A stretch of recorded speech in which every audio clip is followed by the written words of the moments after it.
Surah Al-Qiyamah, surah yang ke-75, merupakan surah Makkiyah. Assalamualaikum warahmatullahi wabarakatuh. Alhamdulillah wa kafa wa salatan wa salaman ala ibadihi alladhina istafa wa ba'd. Muslimin muslimat yang dirahmati Allah sekalian, surah Al-Qiyamah, surah yang ke-75 diturunkan setelah daripada surah Al-Qari'ah. Merupakan surah Makkiyah, mengandungi 40 ayat dan berada pada juzuk yang ke-29. Secara umumnya surah ini menceritakan tentang bagaimanakah jasad nanti akan dikembalikan menjadi tubuh badan, dan juga bagaimanakah Allah Subhanahu Wa Taala munfaridun ataupun sangat hebat, sangat teliti sehingga kan dapat menciptakan basamah jari ataupun cap jari yang berlainan di antara satu sama lain, walaupun dua orang yang kembar dalam satu perut, kembar siam seumpamanya, tetap saja tidak sama daripada zaman Nabi Adam sehinggalah ke hari kiamat tidak ada seorang pun yang mempunyai basamah ataupun cap jari yang sama. Kemudian sebab nuzul yang lain ialah diceritakan, diriwayatkan oleh Ibn Abbas radhiyallahu taala anhu, ketika mana malaikat Jibril menurunkan wahyu kepada baginda Nabi sallallahu alaihi wasallam, baginda cuba menggerakkan mulut untuk mengikuti apa yang disebutkan oleh malaikat Jibril. Baginda Nabi mengulang dengan segera. Lalu ditegur, kenapakah baginda mengulang? Kerana baginda bimbang wahyu tersebut ataupun apa yang disampaikan itu baginda akan lupa. Mungkin kerana cepat Jibril menyampaikan dan seumpamanya. Lalu baginda terus mengulangi apa yang disebutkan oleh malaikat Jibril. Lalu Allah Ta'ala menurunkan wahyu mengatakan bahawasanya, kamu jangan bimbang wahai Muhammad, akulah yang akan menjaga Quran ini, menjaga wahyu ini kepada kamu, dan kamu tidak akan lupa akan wahyu ini. Yakni Allah Ta'ala lah yang bertanggungjawab menghimpunkan segala isi-isi kandungan Al-Quran ini di dalam dada baginda, memelihara bacaannya juga, serta menjelaskan makna-makna yang terkandung di dalam wahyu itu. Mari kita lihat satu persatu daripada tema-tema yang terkandung di dalam surah ini. Pada bahagian awal surah ini, Allah Ta'ala menyebutkan bahawasanya kepastian hari kiamat itu benar-benar akan datang, dan kehebatan mukjizat Allah Subhanahu Wa Ta'ala menciptakan sesuatu yang disebut sebagai cap jari. Allah Ta'ala mengatakan, ayahsabul insanu allan najma'a 'idhamah bala qadirina ala an nusawwiya banana. Banana itu adalah cap jari. Bal yuridul insanu an yafjura amam. Allah Ta'ala mengatakan, apakah manusia itu menyangka bahawa kami tidak akan menghimpunkan mereka kembali, yakni tulang belulangnya itu? Kerana orang kafir itu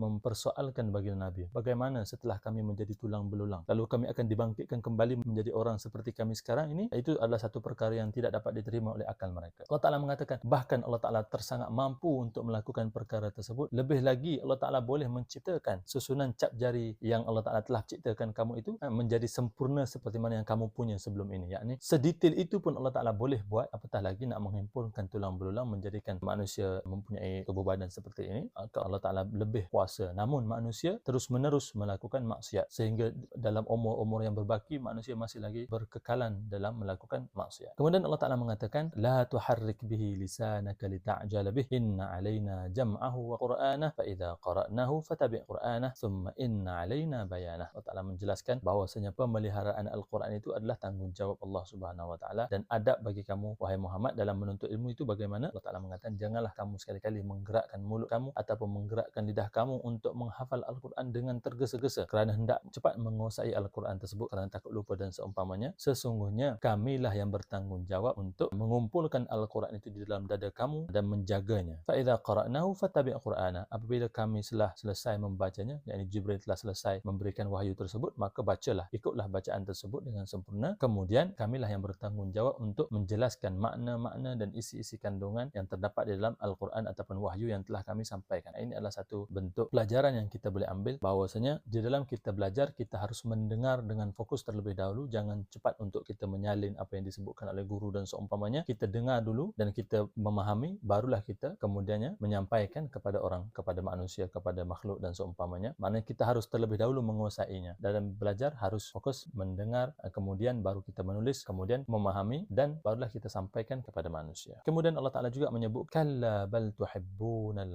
ajilah wa tadharunal akhirah wujuhun yawma idzin nadhirah ila rabbiha nadhirah. Sekali-kali tidak bahawasanya kamu itu lebih mencintai kehidupan dunia yang sementara, sedangkan kehidupan di akhirat yang kekal abadi itu kamu alpa, kamu lalai, kamu tinggalkan. Ini adalah suatu perkara yang salah. Kita mencintai dunia yang sementara. Tuan-tuan, berapa lama kita nak hidup di atas dunia ini? 60 tahun, 70 tahun. That's it, maximum. Nabi mengatakan, umur umat aku itu di antara 60 hingga 70 tahun. Siapa yang lebih daripada itu, maka itu adalah kelebihan yang Allah Ta'ala bagi. Tetapi secara umumnya 60-70 tahun. That's it. But 70 tahun pun kita dah tak mampu, dah tak ada kekuatan. Sekarang ni kita nak berusaha, bersungguh-sungguh mengabaikan segala benda yang lain semata-mata nak menghimpunkan kekayaan. Katanya nak menjamin kehidupan di masa tua. Setelah tua, ibadah tidak dapat dilakukan lagi kerana sudah tidak ada kekuatan. Kalau masih hidup. Kalau sudah mati, maka terlepaslah kita daripada peluang untuk melakukan ibadah. Lalu kita menggadaikan kehidupan akhirat kerana nak menjamin kehidupan dunia yang sementara. Bahkan akhirat itu khairu wa abqa, lebih baik dan lebih kekal abadi sampai bila-bila tidak ada penghujungnya. Maka janganlah kita tertipu dengan tipu daya syaitan yang menghasut kita, sentiasa membawa kita kepada merasa takut tidak ada jaminan di atas dunia ini. Dan kamu mencintai kehidupan dunia yang sementara dan mengabaikan kehidupan akhirat yang kekal abadi. Sesungguhnya pada hari kiamat itu, wajah orang-orang yang beriman itu berseri-seri, bercahaya-cahaya, bergemerlapan. Wajah orang-orang yang beriman, dan mereka itu akan dapat melihat wajah Allah Subhanahu wa taala, melihat zat Allah Subhanahu wa taala, bukan saja melihat wajah. Allah Taala itu bukanlah mempunyai wajah, mempunyai muka dan tubuh badan dan seumpamanya. Allah Taala tidak sama seperti makhluk. Di hari akhirat, bagi ahli syurga itu ada satu nikmat yang istimewa. Tidak kepada semua ahli syurga, hanya ahli-ahli syurga yang terpilih sahaja yang dapat melihat zat Allah Subhanahu wa taala, dan itu adalah nikmat yang paling tinggi. Bagi kita, dapat masuk syurga itu adalah satu nikmat yang besar, tetapi dapat melihat zat Allah Taala di dalam syurga itu adalah nikmat yang terlebih-lebih tinggi. Kita sekarang ini sepatutnya kita mendambakan nikmat tersebut. Apabila kamu inginkan sesuatu, mintalah yang paling baik. Apabila kamu meminta kepada Allah Taala, mintalah syurga Firdaus yang paling tinggi, walaupun kita tahu bahawasanya kita tidak mencapai level, kita tidak layak pun sebenarnya untuk syurga Firdaus itu, tetapi kalau minta yang paling baik. Maka kita hari ini kita minta untuk dapat